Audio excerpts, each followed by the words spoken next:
So this is my first South by. Definitely excited to be here. Pace yourself. You know? Yeah, well, lesson learned, right? Excited to be here. Equally as excited that in your first panel this morning you swore a bunch of times, so made this Jersey girl feel right at home. Been known to happen. Yeah. Made me feel right at home. So for those of you who I haven't had a chance to meet yet, my name is Kristi Tropp, and I'm the Managing Director of Involved Media. We're an independently held performance agency with offices in Toronto, New York, Sydney, a few other places around the world. And I was so excited for the opportunity to chat with Paulie because he's really been charged with taking a brand that has been known to be completely performance-based and all about direct-to-consumer and figuring out how to pivot and bring that into the brand spectrum. And I'm really interested to see and hear how he's going to do that. Me too. Yeah. I'll bet. We'll work it out up here. Yeah. So you were first of all, you lived the agency side's dream where you started out at the agency side and then you go client side, which is like, as an agency person, I can tell you that's sort of like the pinnacle of where you want to end your career. So you ended up going to Uber and then to Yeti, and now what's drawn you to AG1? Yeah, good question. I think a couple of things. Also, I think the agency to brand side is a good. It is fun. I sat there and wouldn't it be easier if I could make the decision? Yeah. You know what I mean? Yes. It's the agency, and you're in the room with these people that you're like, wow, they're like meeting the Wizard of Oz, and you're like, are you the Wizard of Oz? I don't know about this. I'm like, pretty sure I could do this, and so I'm like, that was my goal. Was like, what if I could make the decisions on the creative that gets approved and the way that gets approved? So that was my whole play, but. The jump to AG, so I saw a lot of similarities in Yeti and AG1, right? And the best product created a category, and then if you can really layer on a brand on top of that, I joined Yeti when we were 600 million, now 2 billion. AG is the same, 600 million. I think we're in a really great path. So can I bring brand and scale a company? And I think when you work with a brand that's such a D2C darling and is just driven so much, performance optimized, now if you can do the 1-2 punch of add a brand that people just are cultish about, I think you got yourself a pretty iconic situation. And so that was when I, looked at all the options, I thought actually this one could be pretty exciting. And also health in this country is, it's an interesting discussion. It's expensive if you're not healthy. And I think it's a real growth. People taking control of their own health in this country has a lot of potential. So all those things laddered up, and AG1 were amazing in saying, look, we want you to come build a brand. You do you. And that was the deal we made.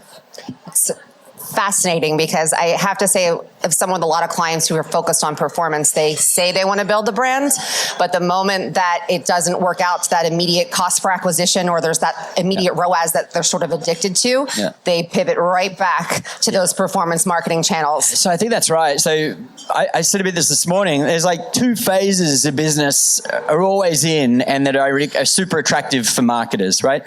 One is you're a really well-established brand, you're a good business, and performance is giving you that really, that hit of okay, I know I spend, I know I return. So you know what, let's just take our pressure off brand spend for a little and all that. To those brands, I say, hey, awesome, I'm going to dip and call me back in 18 months when your business is upside down, right?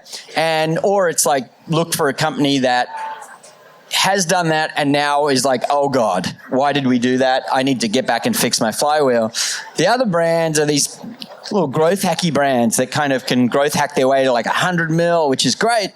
But then they're we are stuck. We just can't move. We can't scale.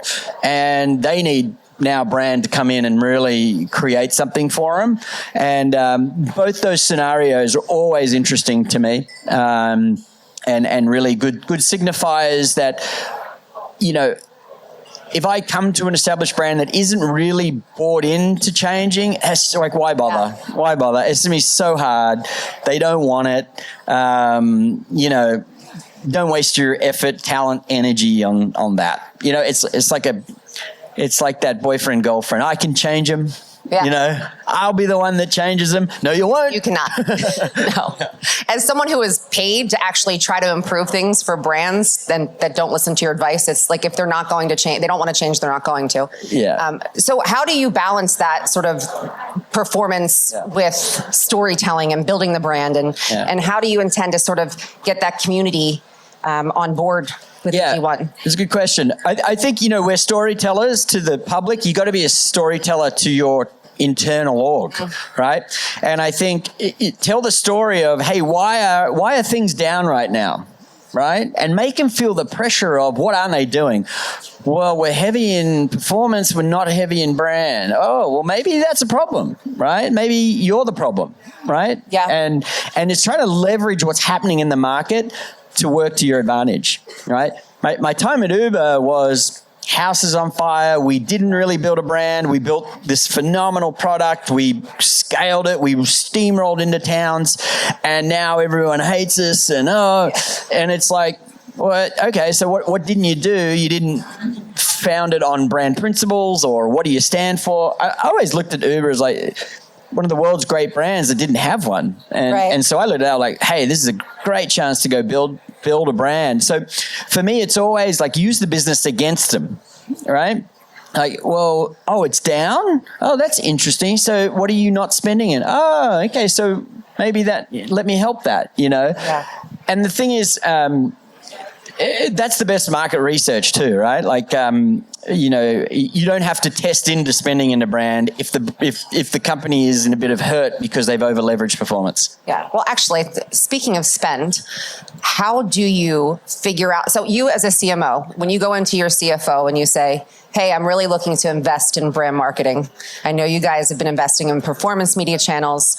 Do you say, I'm going to take some of those funds out of performance and push them into brand, or is it additional budget? How do you balance that from a spend perspective? One, I think if the CFO ever like found my office, it might be a problem because, and I'm very honest with her. I'm like, listen, I'm going to spend some very dumb money on very dumb things, and you have to be cool with it, right? And that's the relationship you need. It's the truth. And people are like, wow, well, like that's impossible. It's not. You just have to have the conversation and promise them it'll come back. It'll come back to you. Yes. And I think that's super important. So like, you know, at Yeti, we would make 10 movies a year. I can't give you a return on those movies. I don't know.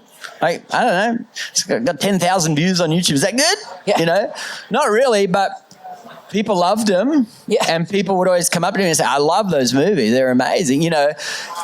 And really, I think the metric that I use to my CFO, which he absolutely hates, is energy. Yeah. I'm like, is there energy in the brand when you go to an activation, when you tell someone you work at AG1, are people jazzed about it? He's like, yeah, energy. Right? Yeah. That's my KPI. And that's what brand can do. It can move you from being a commodity. This is something I say all the time. Don't be a commodity, right? The minute someone is saying, well, that's a $40 cup, but that's a $20 cup. And that's a $100 green powder, and that's a $50 green powder. Oh, it's over. You have not done your job as a marketer. You need to move beyond being a commodity. Be a lifestyle. Be something that represents those people. And that's what gets them excited about being with your product. But the minute you're a commodity is the minute I would tell your CFO, you're in big trouble. So it's about a feeling, which you said earlier, make me feel something. And where's my friend Alex from System 1? I don't know if he's in here, but we were chatting downstairs. I had several people approach me after your first panel this morning with suggestions about what I should be asking you and talking to you about. Come at me. And, and Alex from System 1 said that they always say, if you feel nothing, you do nothing, which really it probably resonates with you, given you said, make me feel something. So how are you going to do that at AG1? It's tough. It's not tough. I think you look at so many brands in the world that are just crap. You know, it's unbelievable. And I think if you have tons of money, go for it. Be as mediocre as humanly possible. You know, because just spend into it. Go for it. You know, but there aren't many of those. I don't know many people who work for those brands. So you got to either be the best or be the worst, right? But never the middle. And what that means is you have to create a lifestyle for people to really enjoy, right? Like I said, you can't just be a product. You have to embrace a bigger meaning for people, which sounds all lovely. But, I think about my time at Yeti and I think about we sold the wilderness, we sold the wild, we sold this magical place that exists, but I don't really participate in. I'm not climbing Everest or riding a bull, right? And I don't expect my customer to, right? The customer is a mum of three who sits sideline of the soccer game, right? I don't have to advertise to her a sideline soccer game. I still advertise to her bull rider, Everest, all that good stuff. Yeah. And they get it. They're like, that's cool. That's awesome. I understand the life and product that represents, and I want a bit of that, right? And I think that's important. You don't have to show the consumer back to yourself to get them in. In fact, do the opposite. Show a niche world that they would love to be part of, and they will come to you. Aspirational. Yeah. And look after the community that is in that core. Yes. And be for them, and the rest follow. I think is the key. So, talk to us a little bit about remaining true to your core audience. When we spoke last week, we were talking about how you don't feel that your message to the core audience should be the same as the message to the acquisition audience. So how does that look, and how do you maintain consistency across a brand when you're sort of trying to evolve and grow the brand? Yeah, I look at AG, and I think such a great acquisition engine, right? Like really own podcasting and partnerships very early, right? When it was new. Yeah. And I think we did a tremendous job of that. I think because you really get encouraged by that and a little carried away, you end up trying to get everybody, right, as an acquisition model, because you're trying to expand and things are working well. The problem with that is you really lose focus on who you're talking to. And once you lose your core, you're in real trouble, right? And if they see ads or communications that don't represent them, they go, well, hang on a sec. I thought you guys were for me. I'm an endurance runner. I look after my body. I thought you guys were really for me and about me. If they don't see that in return, they will leave. And when you lose your core, you're in all sorts of trouble. So I think the key is to really stay consistent, even in acquisition. All right? Stay really consistent to the core. And like I said, the consumer isn't dumb. If I'm not super core, I will still understand what the product does and what it's for, and I'll be drawn in. So my advice is you can't be everything to everyone. Stay super core and pull that through the whole funnel, and don't let go. My second part to that is it doesn't mean your media can't go reach different people. Just that what they see, the ad itself should look very core. Right? I don't care if it runs in People magazine, right? Or The Price is Right. As long as it looks core, I'm good with it. So you're talking about creating an image or messaging that really resonates with the core audience versus designing creative dependent on where it's being output.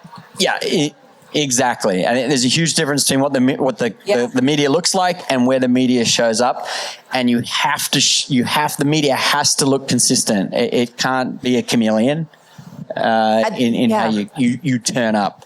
That's so interesting, just because I feel like as someone who executes media, we're often hearing, okay, this is the creative for this particular channel, and this is the creative for this channel, and we're talking to, the soccer mom here, but we're talking to the elite, male athlete over here. And I think that ruins your brand real quick, right? Because people are like, I don't know, this isn't for me, obviously. Right? So it does the counter instead of this is for me, this is for me. It's the counter, and it's terrible. You should obviously tailor your asset for the platform. Obviously, everyone says that you should do that. But again, I don't know what those rules are, right? I'd put a 10-minute movie on TikTok and people be like, you can't do that. I'm like, really? Seems to be working pretty good, At the end of the day, those rules are for people who aren't good at putting good output in the world. Right? If you've got great creative, if you know your customer base, if you know your core, and you've got something entertaining, put it wherever you want. People will watch it, And that's the key. Like I said, if you're boring and you got tons of money, then have at it, right? Makes a lot of sense. I don't know. And most of the marketers that we know don't have a ton of money to throw after some of the more boring exercises. So something else you said to me recently was that, and it really kind of like stopped me in my tracks, was, you've got to look to build a brand for the next 200 years, not the next 2 years. And I thought, my God, if I could get a client, or a brand to work with, it wasn't like, well, let's talk about the next 6 to 12 months. So talk to us about the 200-year brand build. Yeah. I say that just as a reminder to people to make better decisions, right, for the brand, particularly if you're public, right? You're on a 90-day cycle where someone's in your office going, hey, what are the numbers? What can I give the board? What can I, So it's really just a reminder to make better decisions, right? In 200 years' time, if I look back on this brand, what decisions have I made that I'm really happy with, right? You have to make short-term business decisions that are financially smart, of course, as long as they don't affect what you would look back on or what your children would look back on, then you're okay, right? It's that... don't make dumb short-term decisions is really what I'm saying when I say think about your 200-year plan. And that's hard, but that is building a brand, right? And that's building an iconic brand. So the other thing about, I think, performance is it's a symphony. Mm-hmm. It's not a solo, right? It all has to work together, and it has to work with your top of funnel. All I say with brand and top of funnel is let me replenish the pond. You're going to wake up and really the CFO does enjoy waking up and seeing all of a sudden, hey, actually acquisition's really humming. Why? Oh, well, it's because we've gone full funnel, right? We've restocked. We're bringing them in. We're bringing better quality customers in. So the right thing always ends up being financially beneficial. That's the second part of the 200-year plan, right? You do the right thing, the money comes back. 200 years, we will all retire very wealthy, we'll be fantastic, and we'll be so proud of this brand because the money will come back if you do the right thing, right? And that's just faith a lot of the time. Yes, faith. Can't fish from an empty pond. That's what we say to a lot of our clients. So you've dabbled in very diverse industries. What would you say are the common threads in your approach specifically? I mean, I think we can all sort of guess from the way you attack things with such a vivacious attitude up here on the stage. So what are the common threads in your 10 years? Yeah, I think, don't be boring. I say this and I'm sure people say like, yeah, easy for you to say, but it is easy for me to say because I really look at our marketing universe and I go, God, there's just so many boring brands. And why would you put that work into the world? That's like your weekends, your nights, you're missing your kids to make that work, And I'm like, why? It's terrible. And I think if you can just push this much better work into the world, it actually amplifies ginormously. And people start thinking you're this incredible marketer, and all you're doing is separating yourself from the pack by putting better work out into the world. And I think it's not that hard. This morning I talked about like what's the average tenure of a CMO? 2 years. And you got freaking nothing to lose, right? Nothing to lose. If they're going to fire you in 2 years, I hope they fire you because you're doing awesome work. Yeah. Right? Because then it's shame on them. All right? Shame on them for letting someone go who's doing awesome work. And guess what? The rest of the world looks at you doing awesome work and they're like, well, you can come work for us. That looks pretty good, right? When I look at a resume, I'm like, hey, you did some really boring stuff on Verizon. That's cool. Come do that for me. No, it's not how it's not how anyone should think. So I think you got nothing to lose as a marketer. In fact, it's very liberating when you take that approach to just try and get good work out the door. The other thing about good work is people are very vain, including CFOs and CEOs. I think one of the great things, at Uber, a lot of interesting characters, don't really understand creative, don't understand marketing, very product engineering driven. The minute we started to tell great stories about the products that they were building, well, things really changed because all of a sudden they were cool. Yep. Right? Like, hey, my mother called and said she saw that. And I said, I built that, and they felt cool and they felt proud and they were excited. And what did that mean? It meant I got invited to every meeting there was on the engineer side of things. And the CFO felt good about the brand again. And they want you involved. And so you got to understand your people are human too. They see good work in the world and they feel super proud about it. And they're like, what can I give you? What do you need? How do we do more of this? So it is self-fulfilling on many fronts. Once you start putting good work in the world that they feel good about, well, it opens a lot of doors internally for you. No, that makes a lot of sense. And I think don't be boring. I hope it does. It does to me. No, I'd love to have that type of inspiration, right, for your whole staff to make them feel like they're working on something they can be proud of and they want to be held accountable for and they want to be associated with. But not being boring is excellent advice. You said this morning too, take risks. What would you say is one of the biggest risks you've taken as a marketer, and did it pay off or not?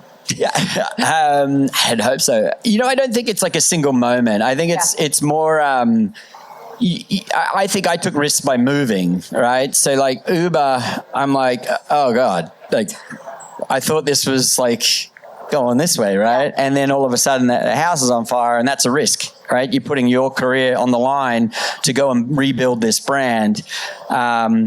But in the chaos is creativity and fun, right? And so it actually gave me a lot of permission to go and do things and try things and experiment while building the brand, because the only way was up, right?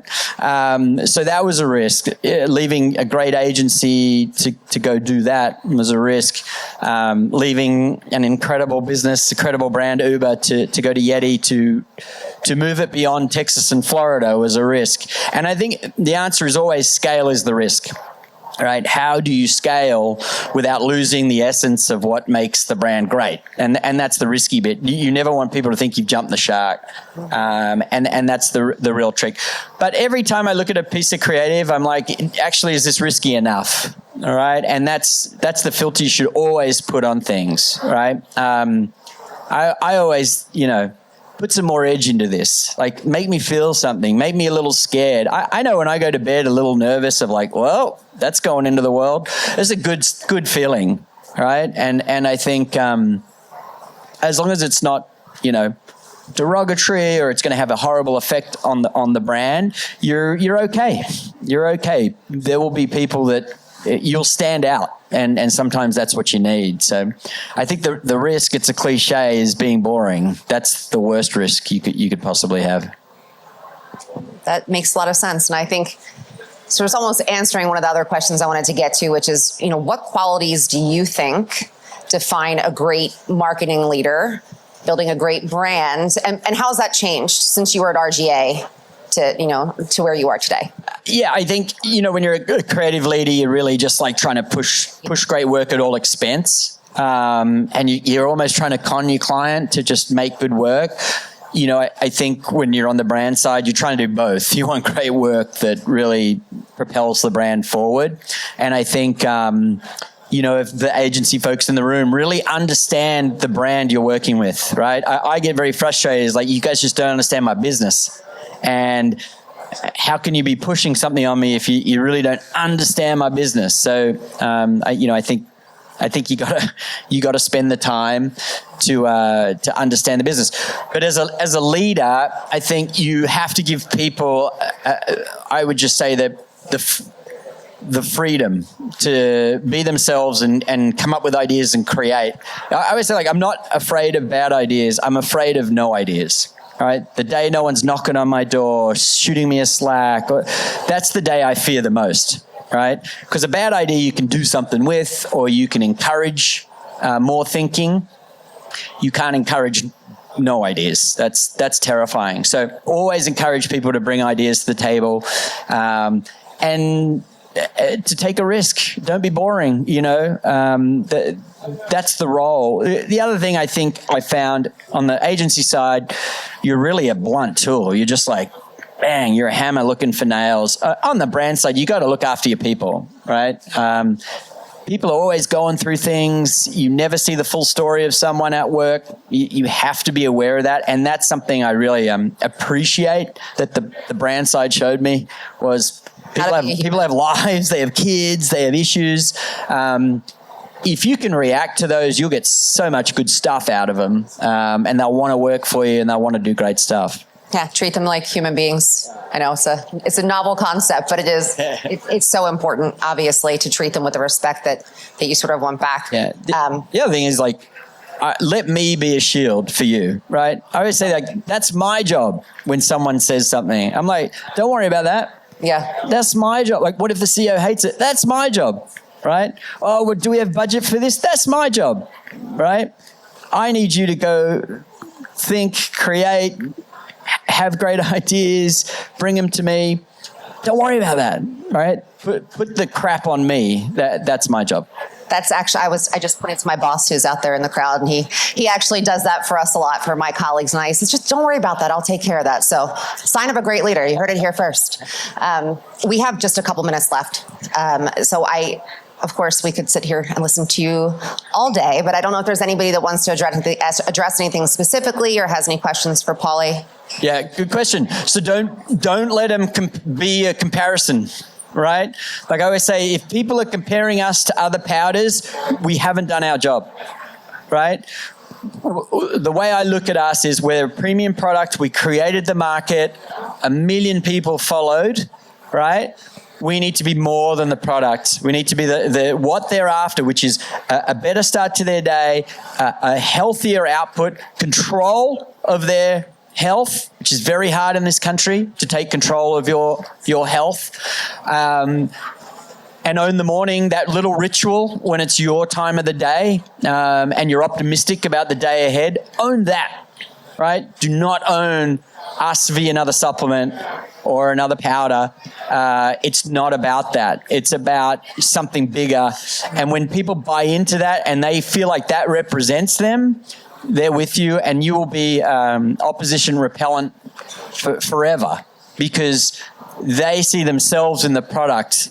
And when they do that, they become your best salesperson. You know, and people say, oh, you take that stuff, what is that? Yeah. And they're like, you don't understand. This thing makes me, and that's how it works, right? That was always the secret at Yeti. How could you turn one cooler customer into a salesperson? And it's the same. No one asked for a $400 cooler, right? But the person who bought it knew. Yeah. And so how do you use that person to go get you 5 others? It's the same with AG1, $100 a month. That seems like a lot. Well, it doesn't if I am healthy and I'm 80, right? And I'm not relying on my pretty rickety health insurance, then in fact it's a pretty good deal.